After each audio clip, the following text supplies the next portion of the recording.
She seems remorseful, says that she overstepped a line, didn't mean anything by it.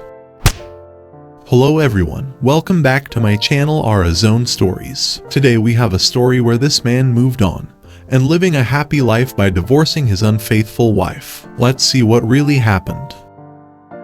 This is what happened to me. About 10 months before the wedding, she had cold feet and we almost called things off. She said she wasn't sure about getting married. She couldn't delineate a clear reason why. We talked a lot. I gave her space. She went to stay with her parents for a few days. After a week or two of this hesitancy, we had a conversation and she said that she absolutely wanted to be together. We ended up getting married in the summer of 2021. A couple months pass and she starts a new job. Then somebody else starts, this new guy who she thinks it's really funny. She tells me a lot of stories about him. I start to get a weird feeling.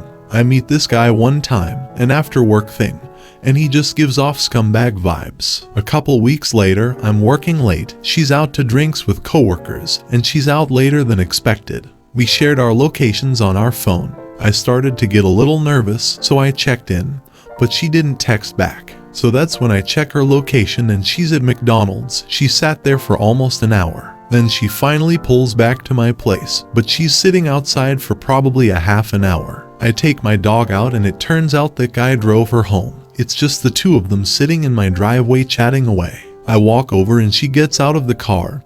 He tries to shake my hand. When she comes in, I said that was totally over the line and unacceptable. And I don't want them spending time one-on-one like that. She seems remorseful, says that she overstepped a line, didn't mean anything by it. I believe her because prior to that I had no reason to really suspect any infidelity from her. A week or two later, toward the end of April, she goes on a weekend trip to Colorado with some friends who had moved there. She comes back, and she's cold and distant. I tried talking to her. She goes to bed early. 3 days later, it was my second to last day of work at a particular job that had been difficult and frustrating.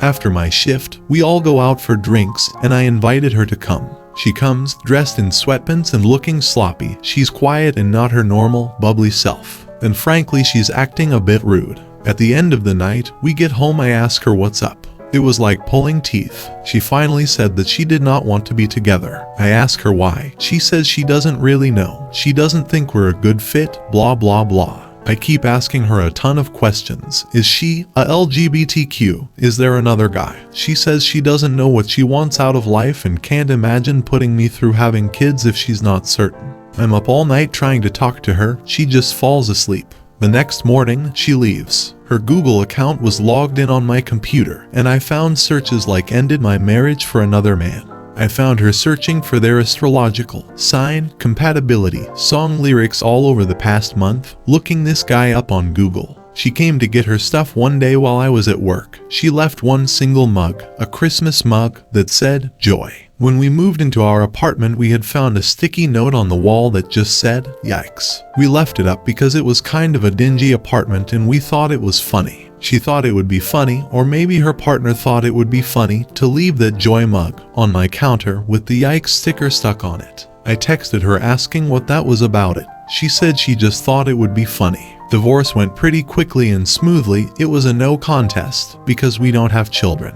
She had no interest in having our dog. She left the apartment to me and basically all my stuff. In that regard, she was merciful. I remember in the process of doing this, I asked her if she thought I'd never find out that she cheated on me. She said she didn't cheat on me. I told her, "Well, thank you for leaving. I didn't know what kind of person you were, and I would never want to be married to a woman like you. You are a monkey brancher, and I can't imagine a relationship would ever go well between somebody who doesn't respect marriages, frequents strip clubs, and somebody who would leave their husband.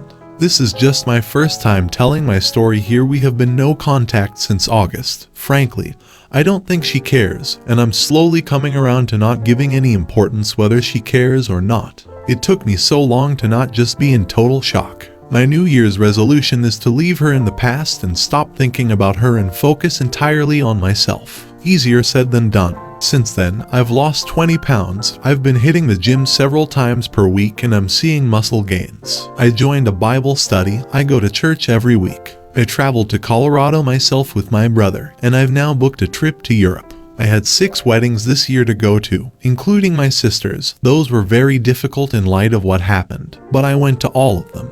My new job has been awesome. I've gotten a lot of dates, but I just haven't found anybody that I feel compatible with yet. I'm scared that I won't be able to find that. Part of me is glad she left. I'm not sure I would have had the strength to leave without knowing she was pursuing something else. If she was disrespectful enough to pursue something else, she was unworthy of my time or effort. He is right to do what he did. She threw away a potentially great marriage over a potential relationship. Frankly speaking, his ex does not sound mature and at that place to have been married. She really did not know what she wanted. She had it all and then threw it away. I think she will realize after a time how much she truly had.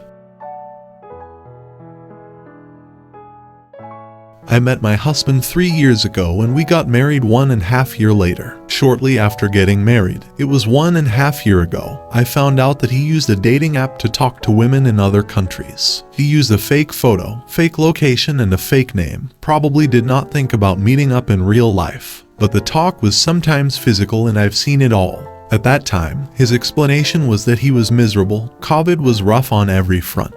And being that fake person was just like living a fantasy, so that he would feel better about himself. I tried to be understanding, because I know his upbringing and he has a serious problem with drinking and low self-esteem. I gave him a chance. He sobered up and stopped those destructive behaviors. We worked and healed, and we were at a somewhat decent place. He was trying to be more considerate. He's always there when I need him. He always notifies me when he's out and what he's doing. In fact, except for necessary things, I don't think he goes out without asking me. I have full access over his phone and his computer. I started building some trust in him again. Until recently, just last week, due to work, he has to spend a few days away. During the first few nights, he downloaded that dating app, which he now claims he was just curious, and it was just a few swipes and nothing more. Then an argument broke out between us, and I told him I needed space. He went out drinking heavily and started using the app again. He said he was heartbroken and it was the only way he knows how to cope, considering he doesn't have friends or anyone near. He used a fake name and fake photos, which is his explanation for having no intention to really meet someone in real life. He said he was just talking to people to spend time and end the loneliness. He was flirtatious and complimented some women on that app. But when women seriously replied and wanted to meet up, he would block them and delete the conversation.